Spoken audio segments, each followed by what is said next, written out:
മഴത്തോട് മുമ്പയുടെ നാളത്തെ എപ്പിസോഡ് വിശേഷങ്ങളിലേക്ക് എല്ലാവർക്കും സ്വാഗതം. വീഡിയോയിലേക്ക് കടക്കുന്നതിന് മുമ്പായിട്ട് വീഡിയോ എല്ലാവരും ഒന്ന് ലൈക്ക് ചെയ്ത് കാണാൻ വേണ്ടി ശ്രമിക്കണേ. ഹരിയുടെ കാര്യങ്ങൾ സംസാരിക്കാൻ വേണ്ടിയിട്ട് ബാലേന്ദ്രനെ കാണാൻ വേണ്ടിയിട്ട് ശിവേട്ടൻ വീട്ടിലേക്ക് എത്തുന്നുണ്ട്. ബാലേന്ദ്രൻ കടയിലേക്ക് പോകുന്ന സമയത്താണ് വരുന്നത്. എങ്കിലും പ്രധാനപ്പെട്ട കാര്യം എന്നുള്ള കാര്യം കേൾക്കുമ്പോൾ പോവാനിരുന്ന ബാലേന്ദ്രനാണെന്നുണ്ടെങ്കിൽ ശിവേട്ടനെ ഉള്ളിലിരുത്തിയിട്ട് സംസാരിക്കുകയാണ്.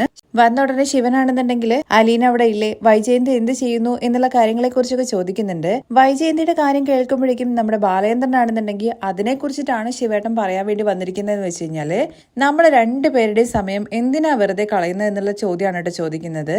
ബാലേന്ദ്രന്റെ സംസാരത്തിൽ നിന്ന് തന്നെ ശിവേട്ടന് കാര്യങ്ങളൊക്കെ മനസ്സിലാവുന്നുണ്ട്. വൈജയന്തിയുടെ കാര്യങ്ങളെ കുറിച്ച് സംസാരിക്കുന്നതിനോട് താല്പര്യമില്ല എന്ന്, താൻ അതിനെക്കുറിച്ച് സംസാരിക്കാനല്ല അതിനേക്കാൾ പ്രധാനപ്പെട്ട വേറൊരു കാര്യത്തെക്കുറിച്ച് സംസാരിക്കാനാണെന്ന് പറയുമ്പോൾ മാത്രമാണ് ബാലേന്ദ്രൻ സംസാരിക്കാനുള്ള അനുമതി തന്നെ നൽകുന്നത്. കൂടുതൽ മുഖവരിയൊന്നും ഇല്ലാതെ ഹരിയുടെ കാര്യത്തെക്കുറിച്ച് സംസാരിക്കാൻ വേണ്ടിയിട്ടാണ് താൻ വന്നതെന്നുള്ള കാര്യം പറയുന്നുണ്ട്. ഹരിയുടെ കാര്യത്തില് ഈ വീട്ടിലുള്ള ആർക്കും ഒന്നും ചെയ്യാൻ വേണ്ടി പറ്റില്ല എന്ന് ബാലേന്ദ്രൻ പറയുന്നുണ്ട്. ഹരിയുടെ കൂടെ പ്രതികളായിരുന്ന രണ്ടുപേർക്കും ജാമ്യം കിട്ടി. ഹരിക്ക് മാത്രമാണ് ജാമ്യം നിഷേധിച്ചിരിക്കുന്നത്. പ്രോക്സോ കേസ് ഉള്ളത് കൊണ്ടാണ് ഹരിക്ക് ജാമ്യം കിട്ടാത്തത് എന്നുള്ള കാര്യങ്ങളെ കുറിച്ചൊക്കെ ബാലേന്ദ്രന്റെ അടുത്ത് പറയുന്നുണ്ട്. താൻ ഒരു ദിവസം ജയിലിൽ പോയിട്ട് ഹരിയെ കണ്ട സമയത്ത് തന്നോടും അതുപോലെ മനുവിന്റെ അടുത്തുമായിട്ട് അവൻ ആണയിട്ട് പറഞ്ഞു അവൻ മുമ്പ് ആ പെൺകുട്ടിയെ ഉപദ്രവിച്ചിട്ടില്ല എന്നുള്ള കാര്യം. അങ്ങനെ പ്രോക്സോ കേസ് ഒഴിവാക്കുകയാണെങ്കിൽ മാത്രം ഹരിക്ക് ജാമ്യം കിട്ടുള്ളൂ എന്നുള്ള കാര്യം വ്യക്തമാക്കുന്നുണ്ട് കേട്ടോ. അതിനു വേണ്ടിയിട്ട് അലീനയുടെ അടുത്ത് സഹായം ചോദിക്കാൻ വേണ്ടിയിട്ടാണ് താൻ വന്നതെന്നുള്ള കാര്യം കൂടി ശിവൻ വ്യക്തമാക്കുന്നത് കേട്ട ഉടനെ തന്നെ ഇതിനു മുമ്പ് ഈ കാര്യവും പറഞ്ഞിട്ട് മനു ഇവിടെ വന്നിട്ടുണ്ടായിരുന്നു. അന്ന് ഞാൻ മനുവിന്റെ അടുത്ത് പറഞ്ഞ അതേ കാര്യം മാത്രമേ എനിക്ക് ശിവേട്ടിന്റെ അടുത്തും പറയാനുള്ളൂ. വെറുതെ അവളുടെ മുമ്പിൽ നിങ്ങൾക്കുള്ള വിലയും കൂടി കൊണ്ടേ കളയണ്ട എന്ന്. ഹരിക്ക് വേണ്ടിയിട്ട് എന്തായാലും അവള് ഒരു കാര്യവും ചെയ്യില്ല എന്ന്. ഹരിയെ കേസിൽ നിന്ന് ഒഴിവാക്കാനൊന്നും അല്ല ശിവേട്ടൻ പറയുന്നത്. പ്രോക്സോ കേസ് അത് മാത്രം ഒന്ന് ഒഴിവാക്കി കിട്ടി അറ്റ്ലീസ്റ്റ് ജാമ്യം കിട്ടുമല്ലോ, അതിനെക്കുറിച്ച് സംസാരിക്കാൻ വേണ്ടിയിട്ടാണ്. അലീനയുടെ അടുത്ത് സംസാരിക്കുമ്പോൾ ബാലേന്ദ്രന്റെ അടുത്തും കൂടെ നിൽക്കാൻ വേണ്ടി പറയുന്നുണ്ട്. പക്ഷെ ബാലേന്ദ്രനാണെന്നുണ്ടെങ്കിൽ ഇപ്പൊ ഈ വീട് നല്ല സമാധാനത്തിലാണല്ലോ പോയിക്കൊണ്ടിരിക്കുന്നത്. അത് ഇല്ലാതാക്കാൻ വേണ്ടിയിട്ട് എനിക്ക് ഒരു താല്പര്യമില്ല. ഈ കാര്യവുമായിട്ട് അവളുടെ മുമ്പിലേക്ക് നിങ്ങൾ ചെല്ലുന്ന സമയത്ത് അതിന്റെ കൂടെ ഞാൻ നിന്ന് കഴിഞ്ഞാലും ആ ഒരു ഇതിന്റെ പേരിലും കൂടി അലീന തന്നെ ശിക്ഷിക്കും എന്നുള്ള രീതിയിലൊക്കെയാണ് കേട്ടോ സംസാരിക്കുന്നത്. അതുകൊണ്ട് താൻ എന്തായാലും പൂർണ്ണമായിട്ട് ഈ കാര്യങ്ങൾക്ക് ഒന്നുമില്ല എന്ന് പറഞ്ഞിട്ട് ബാലേന്ദ്രൻ ഒഴിഞ്ഞു പോവാണ്.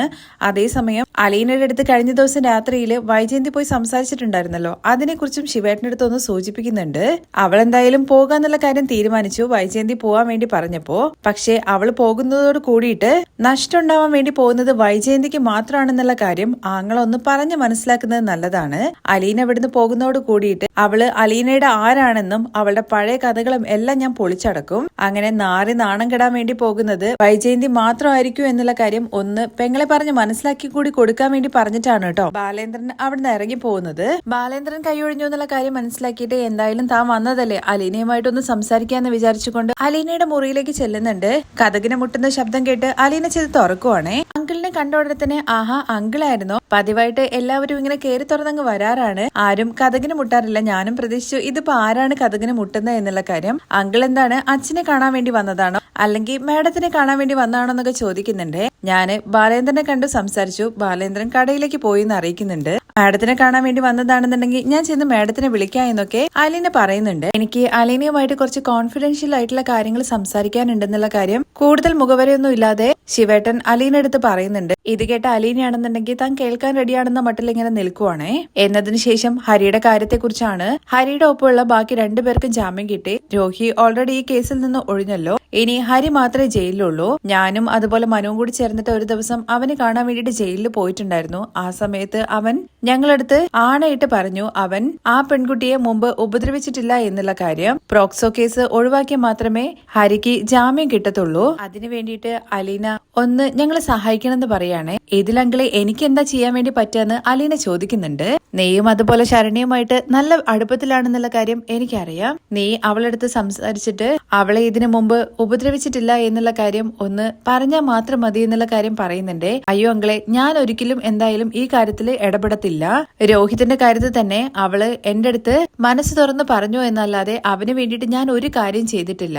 ആ കുട്ടിക്ക് സത്യം പറയാനുള്ള ആത്മവിശ്വാസം ഉണ്ടാക്കി കൊടുത്തു എന്നുള്ള കാര്യം മാത്രമേ താൻ ചെയ്തിട്ടുള്ളൂ. പിന്നെ ഹരിയാണെന്നുണ്ടെങ്കിൽ തെറ്റ് ചെയ്തിട്ടുണ്ടല്ലോ, അതുകൊണ്ട് ആ ശിക്ഷ അവൻ അർഹിക്കുന്നുണ്ട്. ഇതിലങ്ങളെ എനിക്കൊന്നും ചെയ്യാൻ വേണ്ടി പറ്റില്ല എന്ന് പറഞ്ഞിട്ട് അലീന മൊത്തത്തിൽ കൈയൊഴിയാണ് കേട്ടോ ചെയ്യുന്നത്. അലീനയുടെ അടുത്ത് കൂടുതൽ കൂടുതൽ സംസാരിച്ചിട്ട് കാര്യമില്ലെന്ന് മനസ്സിലാക്കിയിട്ട് ശിവേട്ടൻ വന്നതല്ലേ, എന്തായാലും വൈജയന്തിയെ കണ്ടിട്ട് ബാലേന്ദ്രൻ സൂചിപ്പിച്ച കാര്യങ്ങളെ കുറിച്ചിട്ടും കൂടി ഒന്ന് പറഞ്ഞേക്കാന്ന് വിചാരിച്ചും കണ്ട് മുറിയിലേക്ക് കയറി ചെല്ലുന്നുണ്ട്. ശിവേട്ടൻ വന്നപ്പോ തന്നെ ശിവേട്ടൻ തന്റെ കാര്യത്തിന് എന്തോ വലിയ അതിന് വേണ്ടി വന്നതാണെന്നുള്ള മട്ടിലാണ് കേട്ടോ വൈജയന്തിയുടെ സംസാരമൊക്കെ. ശിവേട്ടൻ എന്നെ കാണാൻ വേണ്ടി തന്നെയാണോ ഇങ്ങോട്ട് വന്നതെന്ന് പ്രത്യേകം എടുത്ത് ചോദിക്കുന്നൊക്കെയുണ്ട്. എനിക്ക് ഇവിടെ വരേണ്ട മറ്റൊരു കാര്യം ഉണ്ടായിരുന്നു. ബാലേന്ദ്രന്റെ അടുത്ത് ഒന്ന് സംസാരിച്ചിട്ട് പോകാം എന്ന് കരുതിയും കൂടിയാണ് ഞാൻ ഇങ്ങോട്ടേക്ക് വന്നത്. ബാലേന്ദ്രന്റെ അടുത്ത് എന്ത് സംസാരിക്കാനെന്നൊക്കെ ചോദിക്കുമ്പോ, വൈജയ് നിന്റെ കാര്യത്തെ കുറിച്ചല്ല, എന്റെ മോനൊരുത്തൻ ജയിലിലുണ്ട്, അവന്റെ കൂടെയുള്ള എല്ലാവർക്കും ജാമ്യം കിട്ടി, അവന് മാത്രം ജാമ്യം കിട്ടിയില്ല. അവന്റെ മേലുള്ള പ്രോക്സോ കേസ് എങ്ങനെങ്കിലും ഒഴിവാക്കി തരാൻ വേണ്ടിയിട്ട് അലീനയുടെ അടുത്ത് അപേക്ഷിക്കാൻ വേണ്ടിയിട്ട് വന്നതായിരുന്നു ഞാൻ എന്നൊക്കെ പറയണേ. എന്നിട്ട് അവൾ എന്ത് പറഞ്ഞു, അവളെ കൊണ്ട് പറ്റില്ല എന്നുള്ള കാര്യം തന്നെയായിരിക്കും അവൾ പറഞ്ഞിട്ടുണ്ടാവുക. അവൾ അല്ലെങ്കിലും നിങ്ങൾക്ക് വേണ്ടിയിട്ടൊന്നും ഒരു കാര്യം ചെയ്തു തരില്ല എന്നൊക്കെ പറഞ്ഞിട്ട് അലീനയെ കുറ്റപ്പെടുത്തുന്ന രീതിയിലൊക്കെ വൈജയന്തി കൂടുതൽ ഇങ്ങനെ സംസാരിക്കുന്നുണ്ട് കേട്ടോ. അതിനുശേഷം എല്ലാ വൈജയ്, നീ ഇന്നലെ രാത്രി അലീനയെ പോയി കണ്ടായിരുന്നോ എന്ന് ചോദിക്കുവാണേ. ആ കണ്ടിരുന്നു, അവളെ ഇവിടുന്ന് പറഞ്ഞു വിടാൻ വേണ്ടിയിട്ട് ഞാൻ നോക്കിയിട്ട് മറ്റു മാർഗങ്ങളൊന്നുമില്ല. നല്ല രീതിയിൽ തന്നെയാണ് ഞാൻ അവളുടെ അടുത്ത് കാര്യങ്ങളൊക്കെ പറഞ്ഞത്. ഇനിയും അവള് പോകാൻ വേണ്ടി തയ്യാറായിട്ടില്ല എന്നുണ്ടെങ്കിൽ ഉറപ്പായിട്ടും ഞാൻ ഈ വീട് വിട്ടിറങ്ങും. ഇതുവരെ നടന്ന പോലെ ഒന്നുമല്ല നടക്കാൻ വേണ്ടി പോകുന്നത്. വൈജയന്തി പറഞ്ഞതാണ്. പിന്നെ ഒരാങ്ങളമാര് വിചാരിച്ചു കഴിഞ്ഞാലും എന്നെ ഈ വീട്ടിലേക്ക് കൊണ്ടുവരാൻ വേണ്ടി പറ്റില്ല എന്നൊക്കെ പറഞ്ഞിട്ട് കിടന്ന് തിളക്കിയാണ്. ഇതെല്ലാം കേട്ട ശിവേട്ടനാണെന്നുണ്ടെങ്കിൽ, വൈജയ് നീ എന്ത് കണ്ടിട്ടാണ് ഈ കിടന്ന് തിളക്കുന്നത്? അങ്ങനെ അലീന ഇവിടുന്ന് ഇറങ്ങി പോകുന്ന ആ നിമിഷം നിന്റെ ജീവിതം തകരും. അതെങ്ങനെ ശിവേട്ട എന്റെ ജീവിതം തകരുന്നത്?